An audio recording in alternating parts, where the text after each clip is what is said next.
What's up everyone, I'm back and this is the video that I mentioned in the video before where I said I had some stuff laid out on the chair and I was going to do it in a separate video, so here we are.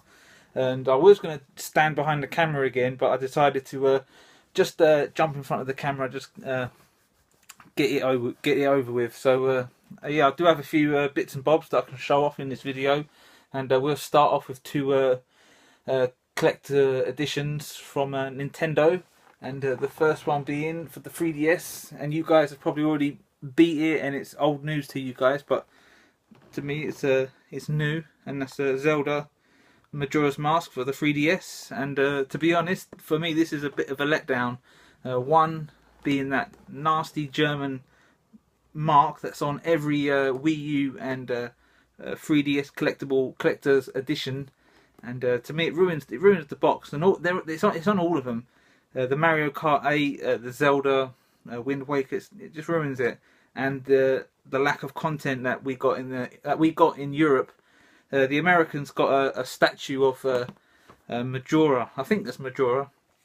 I haven't played too much of Majora's Mask. I did play it on the GameCube promo disc, and I got annoyed with it because you have to keep saving because of the time limit. But I'm gonna give it another go in this one, and yeah, I'm saving this one for when I travel again. I can play it when I'm in the airport or when I'm flying. So that's Zelda Majora's Mask for the 3DS.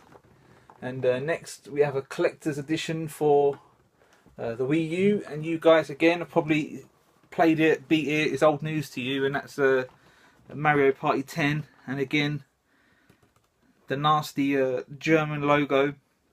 And the American box looks more nicer. You see that artwork there?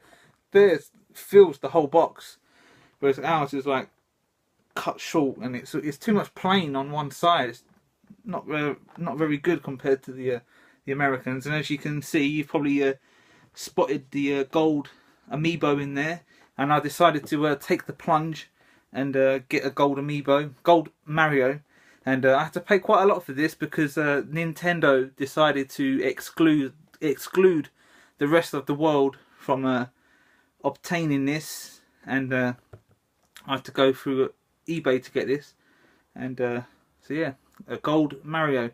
And to be honest, the classic amiibos, the quality is really gone downhill. They're not as detailed as the first release of the characters. Like the Mario is more detailed in the other one than this one, and Princess Peach and Bowser, the original one, you can see like the scaly skin on Bowser, and the classic one is just plain. They just couldn't be asked. So there we go, that's the gold Mario and Mario Party 10.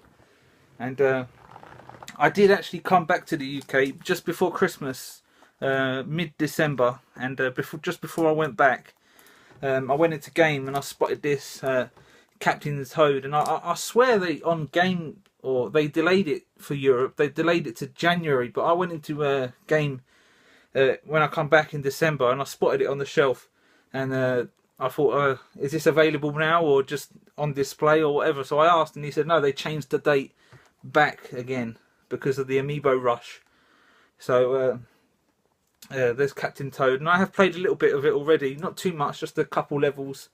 And if I do decide to do a let's play anytime soon, I might do Captain Toad. So that's that. So yeah.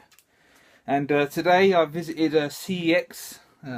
Been a long time since I went in there, and I went to the GameCube section, had a quick look, and I spotted Final Fantasy Crystal Chronicles for £6. I thought I'd grab that, and I was umming and ahhing whether to get it or not, because I do know there's a big box version of this that comes with the Game Boy Advance cable, so you can play with 3 other friends, so you can do multiple more or plus more damage to the characters. So I'm not sure if it's going to be a harder time beating this one, playing it solo. But yeah, if I can get it for a good price, I might get the big box version of this, and then get rid of this one. So that's Final Fantasy Crystal Chronicles. So that's that. And while I was away in Egypt, I did have access to eBay, and So I was browsing through eBay, and I decided to have a flick through for Sega Saturn games, and I spotted a few that I wanted to get, and so I've got 4 here. One being Virtua Fighter, and I had this when I first had a Sega Saturn. I remember buying it and playing it and enjoyed it. So, but yeah, going back to it now, it's not too great. It's really blocky, but this is more just for nostalgia and for one that I owned back in the day. So that's Virtua Fighter 1, and that's the second copy I had to order. I did order one before, and the box was falling apart. It was all torn. The teeth inside the box, the holes the disc in it, they're all crumbling away, and it was terrible. So I managed to get a better one. This one's a bit better. It's not perfect, but it's better than the one before. So that's Virtua Fighter 1. And I'll just plop that down there. And this next one, originally I was looking to get this on the PS1, but I spotted it on the Saturn, and it was on auction. I thought I'll just throw in a cheeky bid, and I got this for quite a good price. I got this for a £5, and £2 or £3 post and package, and that's exhumed for the Sega Saturn. And I was going to get this on the PS1 because that's where I first experienced this game, was the PS1. I remember a friend of mine, one of his neighbours, was playing this, and we went round there and he was playing this, and it's very similar to Doom. It plays just like Doom, just with an Egyptian theme. So that's exhumed, and that's not in too bad condition, as you can see with the glare. It's got that the typical creasings that come with Sega Saturn games, the cardboard boxes. Get those creasy lines, but for me it's not too bad. It's still in a good enough shape. So that's exhumed. And next is this next one is one that I had originally with my Sega Saturn when I got it Christmas way back when. I can't remember how old I was when I got it. I think I was in year 5 at school, like in primary school. And that's Sega Ages Volume 1, and it's got Afterburner 2, Space Harrier, and the classic Outrun. And I'm not sure if these are straight ports from the Mega Drive or if they've been upscaled a bit better, but I've never played these originally on the Mega Drive. I played them first on here. So that's Sega Ages Volume 1. And next is the final Sega Saturn game, and that's Sonic R. And I've been meaning to get this one for a long time. I just never got around to doing it. Every time I just kept getting distracted by something else. So I decided to go for it this time, and I won this on auction. So Sonic R, and this isn't the greatest Sonic game in the world, but it's got a really decent classic, a really decent soundtrack, and I think the soundtrack is what keeps you playing. If it had a terrible soundtrack, I think it would have been a more big of a flop. So that's Sonic R. My fucking mind just went blank then. I was trying to talk, and then a motorbike whizzed by, and my mind just went. I was distracted. I was too busy listening to the motorbike. So if I just mumbled a load of shit talking about Sonic R, apologies. And my next two things that I'm going to be showing off is a new direction that I'm going to be going with my collection. When it comes to buying games, it's going to be down a lot. There's not too many I want. I'm very selective with what I want to get for these systems, and but one thing that I'm going to be focusing more on in the near future is strategy guides for these games. Not for all of them, just for certain ones. And but yeah, I've been looking on eBay and browsing strategy guides, and some are really expensive. Some of the ones that I'm interested in, and I won't tell you what they are, just in case some of you guys go in and pinch them before me, or trying to go in a bidding war with me. And so yeah, this strategy guide, I